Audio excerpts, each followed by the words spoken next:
somewhat festively dressed. Oh, me too. I got my red going. Yeah. I found a red beanie and a Home Alone T-shirt. Very So good. I for this Christmas Eve edition of Talking Oscars, I got my guest today, Alex Howard from the Dark Room Podcast. Hey guys, Merry Christmas, everyone who celebrates Christmas. I don't celebrate And Christmas, but Festivus and Kwanzaa and Hanukkah and whatever else did you yeah, celebrate? best of us for the Um, rest of us. yeah. So, um, yeah. So make sure to subscribe to the Dark Room Podcast. Yeah, we got in Alex the and top 35. Some random blog that I don't know named us in the top 35 cinephile podcasts for 2023. So you know what? I'm just happy that it's someone we don't know. I mean, any press is good press. So there you yeah, go. yeah. That's you're reaching your audience, and you always Yeah, bring in interesting people into your podcast, not just to talk about audio description, but to talk about film and disability. filmmakers and disability and all sorts of things. So it's a great podcast from a Yeah, different thank you. perspective. Um, but today we're going to debate Oscars. We're going to debate Oscars in a category that makes me feel a little worried that it's too easy. I'm Oh, worried it's this not. category is a little too easy. So we'll see. We'll see how me and Alex line up on this because, So yeah, I, I actually had a question for you. I'm yeah. I'm very much switching between two of my picks. Do you want my picks from my brain or my picks from my heart? I don't even know. I don't even know where I'm at right now. I'm sitting here right now at the end going, I don't know. I'm like, I feel like I'm making up my list in my head and jostling them around as I go along. Uh, just use the force Okay. and trust in the force. I don't know. I'm just Ken. That's it. That's all I got. I don't know. I mean, we can Just start with that if you want. no, because is he your number one? Is He's because I'm my gonna ask number you what your two, number one actually. is. Yeah. All right. Well, who's your number one? My Let's number start one over is there. Robert Downey Jr. for Oppenheimer. I don't see how he doesn't get in. He's so good. I honestly, being blind, I didn't know it was him for a bit, and I was like, wait, that's Downey Jr. Like he somehow he cut out a lot of his mannerisms that he has. He was so good in that movie. Yeah. Uh, I like RDJ and I like his chances. I think he's pretty solid. I am still lightly concerned about Oscars and Nolan Okay. and how they perceive Nolan. I think he'll be fine because I think if I'm right, the actors branch nominates, but everyone votes.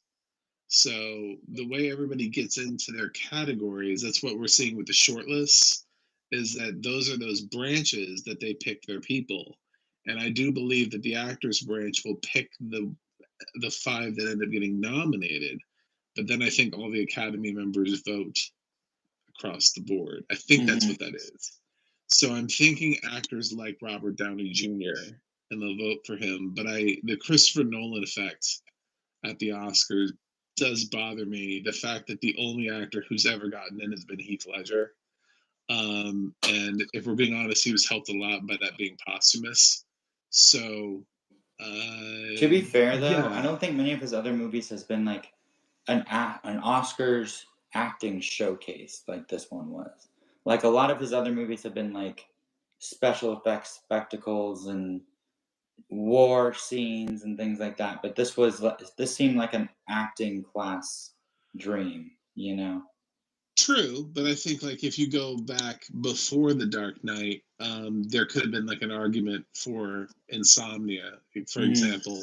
Definitely, Robin Williams was fantastic in playing against type in Insomnia. So I think he's had some other actors who have had potential to be nominated. He's my Yeah. number two. Robert Downey Jr. is my number two. Okay, who's your number one? I think when RDJ gets in, though, if he gets in, really, my number two and my number three are going to be the ones that are actually fighting for the win. My number one is the one that I think is most likely to get nominated, and that's Charles Melton for May December. Okay. And the reason I think that is because he's having a bit of a moment. I keep seeing him getting mentions as the breakthrough performer of the year. I saw him as being one of the big stars of 2021. I got like a push notification that was like, read about Charles Melton. It was some, I can't remember what it was, what news site had picked him as being the surprise success story. But he's all of the narrative of May December is around him. I think he's actually sucked away from Natalie Portman and Julianne Moore's chances to where it feels like he may be the only thing May December gets a nomination for.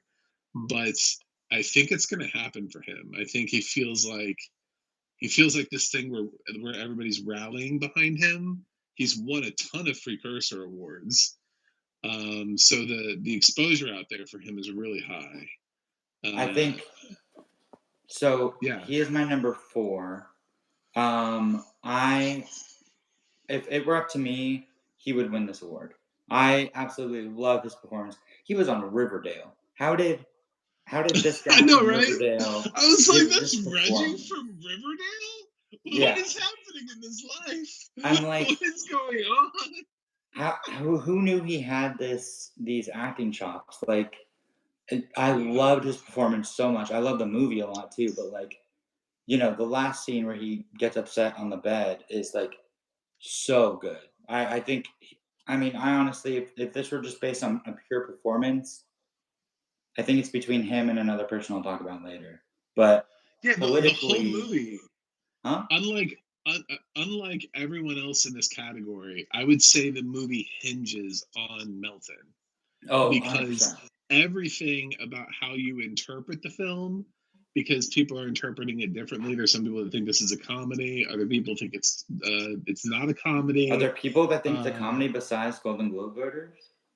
Yeah, there's some people who think, like, just like Saltburn is sort of divisive. Like, is it a comedy? Is it not a comedy? I've seen it interpreted both ways. And I think it all comes down to his performance and how you feel what it is that he's trying to portray. And it's very nuanced and how he builds on it. And all the little scenes that Todd Haynes has chosen for him to do to show him like as a committed parent, to show that he's really invested in his kids' lives. And it seems like a normal relationship. And then he, as the film progresses, is it? Like, I think it's not that easy of an answer. It's not something that you can just easily walk in and say, well, this is weird. I think the movie you just kind of follow Charles Melton, and it is whatever he thinks it is at the time. And I think that's brilliant that for him to be Reggie from Riverdale and to be with, Julianne Moore and Natalie Portman, two previous Oscar nominees / winners, I think is just, kudos. Yeah, if this film gets one nomination, I hope it gets more. But if it gets one, I hope it's Charles Melton for sure. Yeah, absolutely. So that's my number one. We talked about your number one. You mentioned who your number two is. Yeah, my number two is my favorite actor right now, Ryan Gosling. He's been my favorite actor for like 10 years, but he is so good in Barbie. I think honestly, he steals the show in Barbie. We all know he can sing and dance, but he's great. Yeah, I've been sort of on the anti-Ryan Gosling train for a while now, and I'm trying to figure out, because I kind of have my 4 and my 5. I feel like something isn't right and something's got to give, but I'm giving Ryan Gosling the edge right now, and he's actually my number 4. Okay. I think what's going to happen is Barbie fans are going to be disappointed with Margot Robbie and America Ferrera. and I think Ryan Gosling is going to end up being the nomination that comes out of the film because there's so much talk around him that he seems to be making all the precursors, whereas Margot and America are not. They're missing out because their categories are tougher. Um, so I think Ryan seems like he's being included. I think Margot Um, will get in too, but I don't see America Ferrera getting in. but I don't know that Margot can get in. That is a really tough category. It is, yeah. That is a really competitive category, Best Actress. There are easily 10 actresses who are vying for 5 spots. No, I agree. So, and her performance is more comedic, and she's up against. I mean, like, how do you throw Margot Robbie's Barbie against even somebody who's not going to get nominated, like Tiana Taylor? You know, Yeah. I mean, I love 1001. Yeah. Yeah, I don't know who those people are that I feel like those are the people who haven't seen enough movies. And that's the reality is a lot of these actor branches, I don't think they actually have seen all these movies. I think I have a feeling they work. You know, they're busy shooting. They don't have time to watch all these movies. They see maybe 20 to 30 movies. Good luck if they saw yours. Yeah. And I think that's why Barbie has a better shot than something like 1001 is because people actually saw it. So maybe she will squeak in, but I don't think she's a lock. I think Ryan Gosling's my number 4. I'm sort of giving in, but I don't think he's not the front runner. No, he's not going to win, but I think he's for sure going to get nominated. I mean, it's Barbie. No, he's not going to win an Oscar for playing Ken. I'm sorry. For all the Ryan Gosling fans out there, it's just not happening. Yeah. He's up against Downey Jr. and Ruffalo, who also have never won Oscars. Yeah. No. Speaking of, is that your number 3? No, it's not happening. So, is Ruffalo your number 3? Yeah, Ruffalo's my number 3. I think it's between Downey and Ruffalo. Both of them, which is funny because it's Iron Man versus the Hulk. Yeah. I think ultimately it's going to be down to them versus the win. My only reason I've got Ruffalo at 3 is because he has somebody from the same movie, and if for some reason it gets swapped, and it ends up being Willem Dafoe, I don't think Willem Dafoe has a shot at winning. Yeah. But I do think Mark Ruffalo has been nominated enough times now, and from everything I've heard about his performance in Poor Things, it seems like. But if some weird shit happens where like it becomes like how Paul Dano was going to get it and then Judd Hirsch ended up getting it, if that happens and it ends up flipping and it ends up not being Mark Ruffalo, then we just handed an Oscar to Robert Downey Jr. So because I don't think anybody else in this category can win. I don't think either of them were bad, and like I would put them on the same level. Like Willem Dafoe is also really good in that movie. He is. It's a tight category, but Ruffalo seems to be the one that's getting the edge. Yeah. In the voting. So he got more screen time for sure. And I think when it comes down to it, people will see and remember how many times he's been nominated before. Call it the Brad Pitt effect. When Brad Pitt was up for Once Upon a Time in Hollywood, I think there was a lot of talk about it being his time. And that's exactly what's going to happen here for not just for Downey Jr., but also for Mark Ruffalo. It's going to be considered their time for performances that are deserving, where it really feels like that this is something that either one of them could take home. So, yeah, where do you have Mark Ruffalo? I have him at 3 as well. I mean, he was really good in the movie. He plays such a scumbag, which is not his normal character. So it was nice to see him play that kind of role. If you don't hate me, if you want to move your camera over to the left just a little bit more, if you can. Or there you go. You can move yourself too. Yeah, there you go. That works. You're perfect. At this point, I'll move. Since we're live, it makes better sense for me to just reposition myself. Yeah. Just shaking cam and start Blair Witch projecting our thing. Anyway. But yeah, I think Downey Jr. has the stronger. If we're going by performance from this year, which is I wish what the Academy would go by, but obviously they don't. I wouldn't be mad if Downey Jr. won. Yeah, I think he might. but I also think Ruffalo might. So, but I do think Melton is most likely for the lock. I just don't see him. I think there's such a groundswell that whereas I could see a reason why Downey didn't get it, and I could see a reason why Ruffalo doesn't get it, and I can see a reason why Gosling and all the others. Melton, it seems like everybody's talking about him. Yeah. Even more so than they're actually talking about the movie. Yeah. So he has transcended his own film. So I feel like he'll end up getting in. So that is because you said Charles Melton was your number 4, so now it's debatable into the number 5 spot. What do we do with our number 5? And this will be interesting. So you go first. Okay, so we're both deciding in the moment, and I think the dark horse list here is really interesting. The people, the honorable mentions, the runner-ups I don't think that it can't be this easy. Just cannot be this easy. And I think timing is everything. And I think Sterling K. Brown is going to take the 5th spot. Oh, okay. So you think De Niro is going to be snubbed?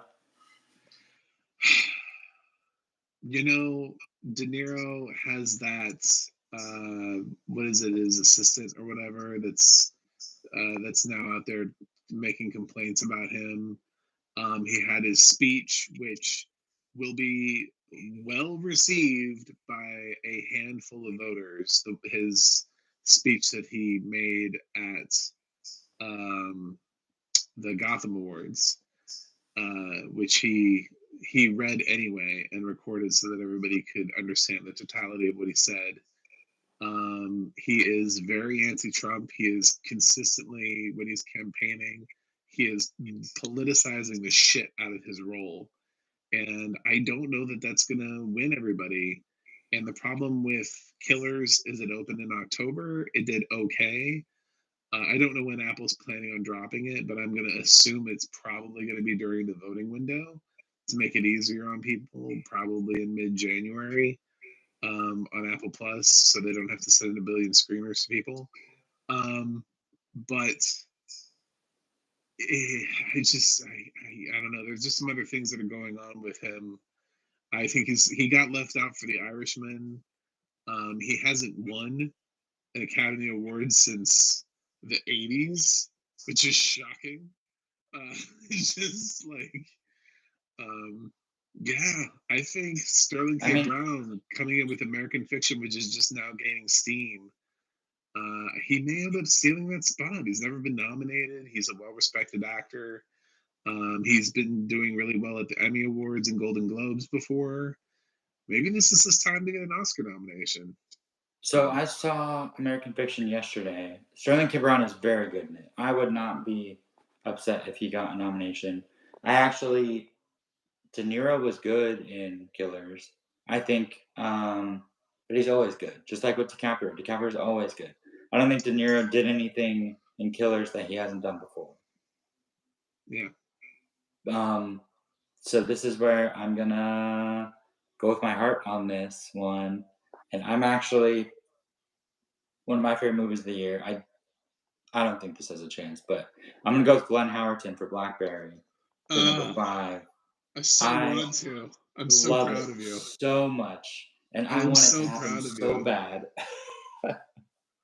And you know what? If the Critics' Choice had been a group of human beings like they normally are and done what they're supposed to do, and instead of just trying to be like a bellwether where it felt like they were trying to like pick what they thought everybody wanted them to pick instead of what they actually were picking. Because I spent all year listening to critics talk about all these different things and all their passion projects, and they're like, oh, Glenn Howerton's great and he won't be nominated. It's like you had 6 slots and you guys have spent 6 months talking about how deserving Glenn Howerton is, and you're telling me you couldn't find a spot for him on your Critics' Choice, which I understand actually can be expanded depending on, I guess their voting is weird. So if you get above a certain threshold, They could have had like 7. I guess they've had 7 before.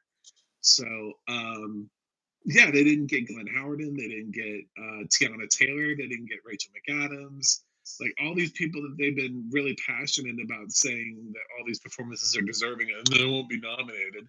You guys didn't even nominate them. No. So I'm sorry. It's like if the people who are pounding the sand won't vote for them, I would vote for Glenn Howard. And he's I make a running list so that I can do my own end of year stuff, and he's currently at number 1 for my supporting actor of the year. Yeah. I think he's incredible. I think it's the performance that I'll remember, and I think Him, it's changing his career. So he and Charles Melton are the two that I think deserve to win this year for the Oscars, but they're also the two that I don't see either of them actually winning. It would be great if Charles Melton could pull it out. I mean, if he could win and Howerton could be nominated, that would be my, dream scenario. But I sure. don't. I think maybe if we put it out, someone will watch this, and then someone will tell someone else, and tell someone else, and we'll spread, and maybe he'll get in. But I I don't know. just, Everybody's just it's Blackberry came out in May. Everybody's seen it. It's out.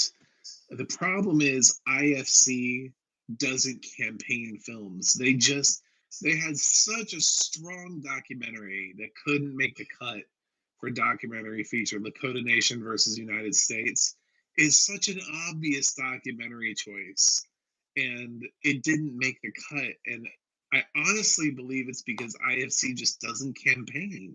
They mhm. just have films, and I don't think they send screeners. I don't think they care. They might be willing to like upload something to a portal so that if you want to watch it, but Yeah, they're not bothering. They're not pounding the sand for these films.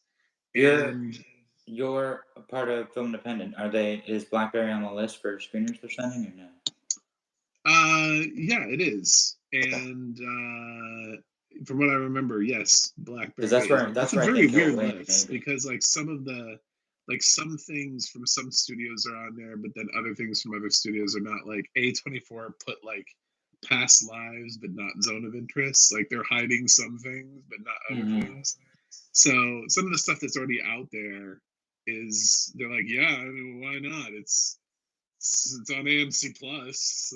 I guess we could make it available as a screen, you know. Yeah, So yeah, it's I would love for Glenn Howerton to be nominated, but thank you for predicting that because we gotta I get would that love word nothing out. more for him to take Robert De Niro's spot. I would love nothing more.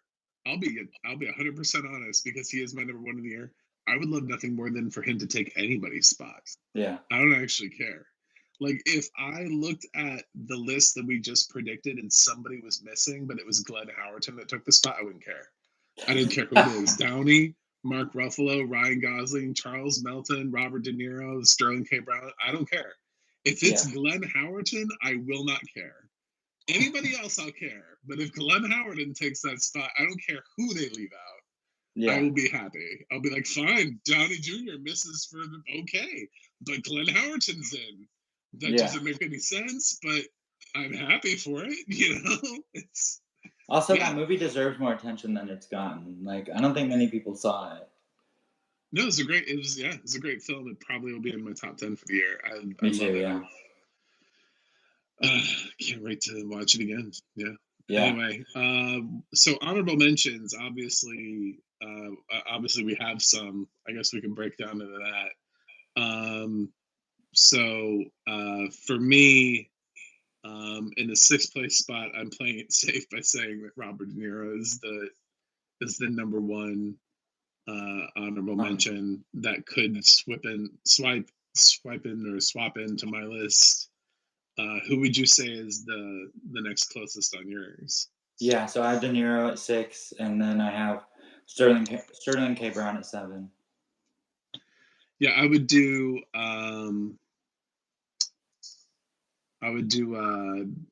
Willem Dafoe at Oh 7 for yeah, me, and then going sort of a little bit more with my head instead of my heart, and then my number 8 would be Coleman Domingo for Color Purple, only because I don't know, the film hasn't opened, and if it goes really big, there's a chance. I've seen some really glowing reviews. The weird thing is that I've seen good reviews for Coleman, but his character is so vile that most of the people keep pointing out Corey Hawkins, who nobody's talking about for award season, but I've seen a lot of reviews that say he does a nice job.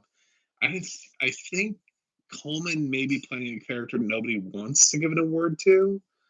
Uh, Well, his like character may be villains too win a bad. lot. Like the Joker, Heath Ledger won.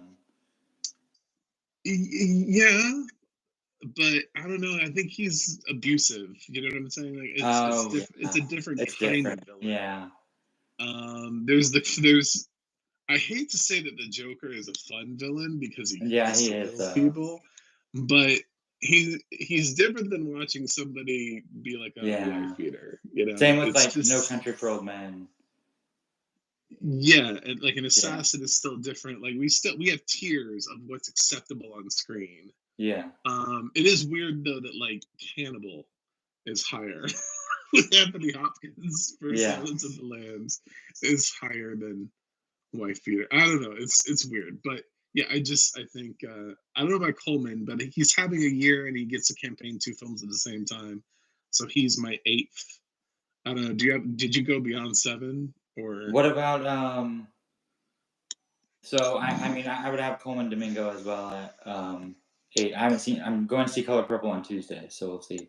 Um, and then the kid from Anatomy of a Fall. I don't know his name, but I would love for him to get nominated. Milo something. I I don't know think he's he's gonna get blind, in. so got a little special Yeah, place in my heart for him. I think he's probably gonna get a what is it's Spirit Award. César Awards, right? Oh, Or okay. France. He'll probably get a César nomination. I think that's France. Do you know his name? It's Milo something. He's got like three names. I know it's Yeah. Milo is his first name though. And yeah, he was good. But the problem is he's also up against Dominic Sessa. Both of them are trying to get in as minors, Yeah. you know, as child actors. And Dominic has a bit of a higher profile, or people have been talking about him a little bit more, and he hasn't gained any traction. It's really hard. Sometimes people just don't pick up on kid actors. I think back to Room and how close, you know, Tremblay. how close he got to a nomination for Room, and then didn't get it. And I mean, he was on a lot of people's lists of, oh yeah, this kid's definitely gonna get it, and then he didn't get it. So, yeah, I don't think either one of them. Actually, my 9 and 10. Actually, my number 9 is Glenn Howerton because there are a lot of people like you that are still wandering around saying that name, and it's entirely possible that maybe we can all collectively together and Andrea Riseborough him a nomination. Yeah, yeah. And then actually, my number 10 though is just sort of an interesting quandary because there's a film that seems to be kind of registering with people and an actor who seems kind of hot right now, and I'm kind of wondering, can Jeremy Allen White get anything for Iron Claw. Iron Claw? Yeah, I could honestly any of those guys. I loved the Iron Claw. It's one of my probably in my top 10 of the year. I wonder if the Iron Claw can make a late stage bid because it's opening at the same time frame that they basically around the same time frame that A24 opened After Sun last year and got Paul Mescal to a nomination. So I am kind of wondering whether or not there's anything to the film. I've seen pretty much positive reviews for it across the board. So and you know, he's the star of The Bear. He's having a bit of a moment himself, like in his career, and I wonder if he could just surprise out of nowhere. Um, I would be very happy if he got nominated too. so he's kind of my 10th. He's my big question mark. I don't actually Yeah. I've given up on Dominic. I just don't think it's going to happen. People have mentioned his name 1,000 times, and it's just he'll get like a nomination for best child performer, best young actor, or whatever. But Hmm. he's just not picking up any nominations for supporting. I think it hurts him that Charles Melton is perceived as being a little bit younger. So it's almost like we have another younger actor that's running in the same category against him. Yeah. So, and they're picking Charles Melton over Dominic Sessa. So, anyway, the one that I would also really love people to talk about is Jacob Elordi, because he gave From 2 great performances this year, and he's not going to get nominated for either of them. for Elvis, So, and then what was the other one? yeah, for Priscilla and Saltburn. Yeah. That's what I meant. Yeah, Priscilla, not Elvis. Yeah. Well, he was Elvis and Priscilla, Yeah. but yeah, Priscilla. He's great in both films. He is. He's He really, can really stand good. out for me in both films, and he's just not. He's just not registering at all, and I feel kind of bad for him. But I didn't even know that and was the same person for a bit, and I was like, wait. he's a very very silent MVP Yeah. for those No, films. definitely. He's having a big year. Do you have anybody else that you think has a shot? No, I think it's between those 11, and honestly, there's probably only 6 or 7 that are actually realistic. Sadly. Yeah, it's interesting. I mean, everything is timing, and they have till, I believe, voting starts January 16th, so they have till Yeah. January 16th to mobilize a campaign. Nominations come out the 12th. No, they start. I think isn't the 16th that they start that they can Okay. nominate starting on the 16th. I know it's somewhere around there. Yeah. So we're less than a month Um, out from the nominations. But I am interested also to see SAG. SAG nominations will help sort of define a little bit too of what this could look like. Because all of these other precursor awards don't have any overlapping voting members. Yeah. And I saw a debate about, not to extend our chat, but I saw a debate. I don't know if you saw the last for your consideration, where they were debating about how all of this was sort of nonsense and doesn't really matter. And I didn't see that. No. Jeff Snyder was kind of making that case about how the media bubble is just a falsity, and I was like, I don't think it really is. I think it's basically what you guys are doing is, or what we're doing as part of it, even though 10 people are going to watch this. We're curating a list. Yeah. You know what I'm saying? Like, we are basically, everybody up until this point has been pointing out performances. I think if these voters truly lived in a bubble and voted based on their actual heart and preferences, a lot of these performances would never even register. Yeah. Nobody would naturally walk out of Barbie and go, oh my God, we need to give America an Oscar nomination. Nobody walks out of Oppenheimer going, Emily Blunt was the takeaway from that film. I mean, she was really absolutely good. But then it gets into an Oscar conversation, and people go, well, Emily Blunt's never been nominated. This is her time. And that's when you start getting into this machine of, oh, I feel like I have to nominate Emily Blunt because I didn't nominate her the previous 8 times she's been amazing. So I must nominate her for this performance, even though this performance is probably not her best performance, and we should have nominated her 5 years ago. So we get a lot of those performances, and we end up leaving behind a lot of movies that people just don't watch because they're really small and nobody talks about them. They didn't register at the box office. That's kind of what's great about Film Independent, is that they bring out these really small films, and they're like, hey, it would be nice if you guys watch these. But then when something like that actually happens, until Leslie happens and Andrea Riseborough gets a nomination, everybody loses their minds because they feel like the system has been disrupted because she wasn't part of the pre-curated list of awards season, of everybody going down these lists and saying, these are the people, these are the performances, you must pay attention to these performances. So no, I think these things absolutely matter. Otherwise, all of a sudden you would just see somebody getting nominated for a film no one was talking about, just out of nowhere.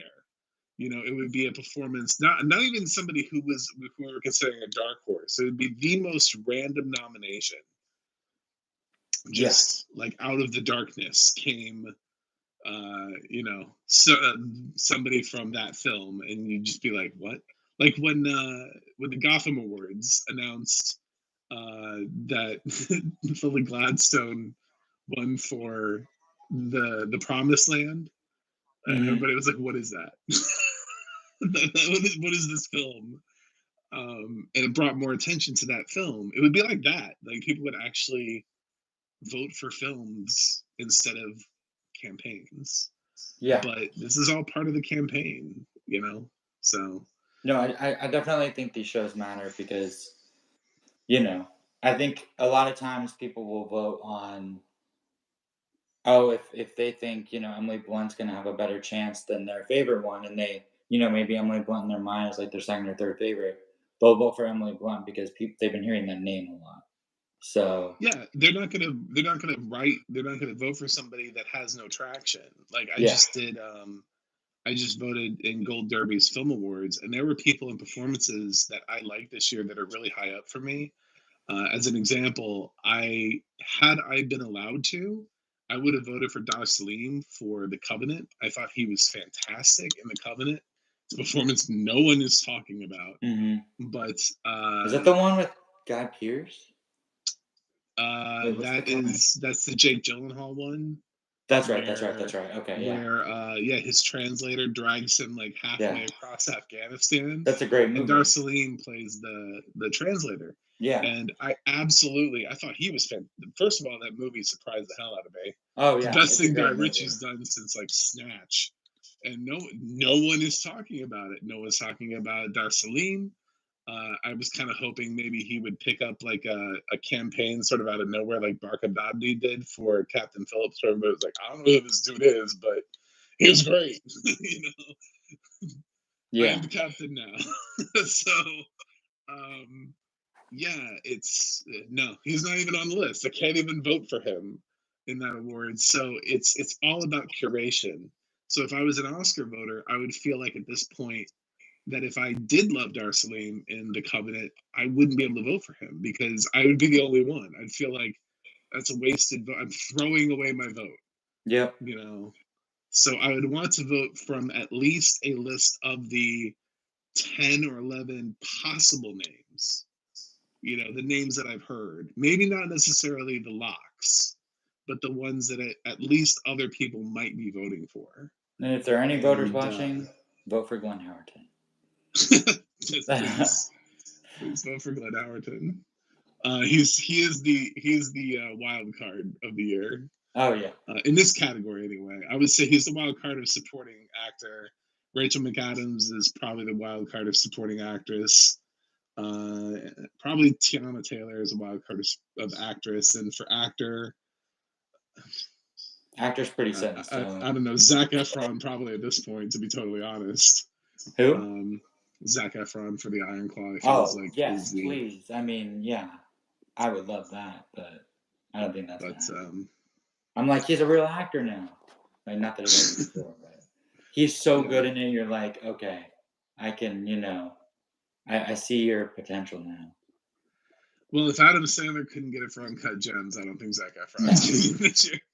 Yeah. So he's just gonna have to keep working at it. But anyway, so those are our picks.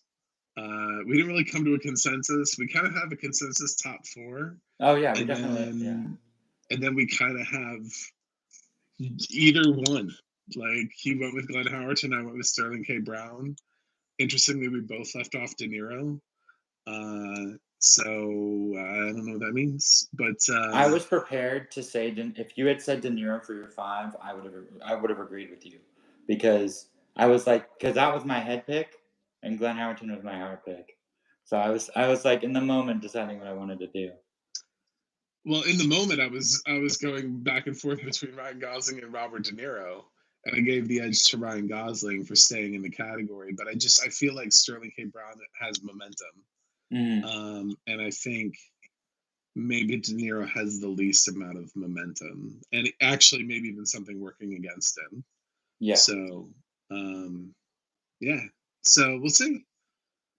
we will see But what anyway, happens. Are it's we been back a next week, or are you busy next week? I'm good to go next week. We could do supporting actress next week. So yeah, get that All knocked right, out. sounds Talk good to me. about talk about supporting actress. So join us next week for supporting actress and other random chats about Oscars. And make sure to watch these films. They're all available. And watch other films too. Get out there and then go vote for something like the Gold Derby Awards and change it up so it's not so damn obvious. I'm tired of seeing the same like block of people nominated for every single. There were so many great performances this year that just blips You on the know what? radars. Go watch Birth So Rebirth. On oh, it's so Birth good. Rebirth. Judy Reyes is fantastic in that. So Yes, good. Oh my I god. was like from Scrubs. I Yeah, yeah, was like blew me away. I was like, who is this? I looked it up and I was like, Judy Reyes. What has she been in it for? Scrubs? yeah. Hello? What? It's another IFC one that's not gonna do anything. Yeah, but I wish it could for her. But I could say the same thing about Patricia Clarkson and Monica. She was fantastic, and I don't know. There's just so many performances that just aren't. They're just Yeah. not going anywhere. But yeah. So all Yeah, right. guys, go to the theater, support theaters, subscribe to the Dark Room. I think we have And to hopefully, we have a me, new episode out this week. and subscribe to me. Oh I'm yes, yeah, and literally obviously my subscribe to Mac the year Movie end goal Review. is 200, and I'm at 197, and we are days away from ending. I just need 3 more people. I'm not one of those people who's like really far away from their goal. Is like, guys, I need 500 more subscribers by the end of the year. I need 3. I need Well, I need to double check 3 and see if people. I'm subscribed to you. So if I'm not, you might have another. Oh, well, there could be one right now. All right. Yeah, yeah. All right. But anyway, thanks for being here. We'll be back next week, and I'll catch you guys on the other side. All right. Merry Christmas, guys. Yeah.